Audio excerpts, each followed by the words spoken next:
Girganimizdan uzun koridor tushgan.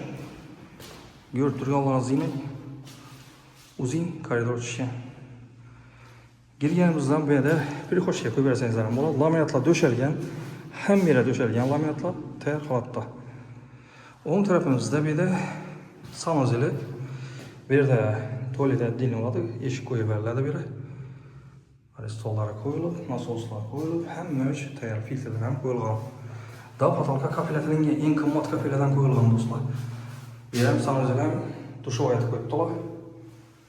Tayyor holatda beyazlarımız ham, kafirlerimiz da pataka vurulgan.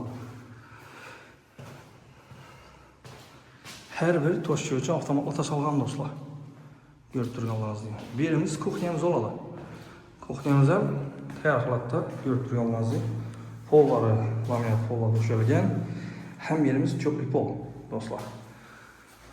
Настенный котелlar qo'yilgan, tayyor holatda.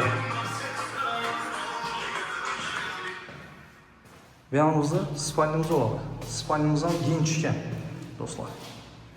Spalnimiz ham keng tushgan. Ko'rib turganlaringizdek shunday keng tushgan spalniya. Shpaklyovkadan chiqib tayyor o'tiribdi malyarka, doğru malyarka ko'rasizlar. Bu yerda zalimiz. Zalimiz ham kengina. Shunday keng tushgan zalimiz ham ko'rib turganlaringizdek. Hem biri tayyorlasam bo'ladi. Doğru ya aboy urasizlar, ya malyarka tepasida ramka olib, eshiklarni qo'yib bersangiz bo'ldi, tayyor. Pulni to'xtalib o'tsak, bir место положенияsi shahar markazida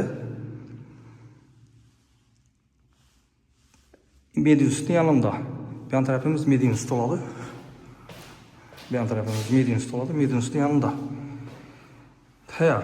İkinci etajda 2 kanallı kvartira 80 kvadrat. Kimni qiziqtirgan bo'lsa ekrandan nömrlarimizni qo'yamiz. Telefon sizda kelib ko'rsatamiz. Asa hammaga sog'lik salomatlik tilagan holda do'stlar, keyingi rolikda görüşguncha deb qolamiz.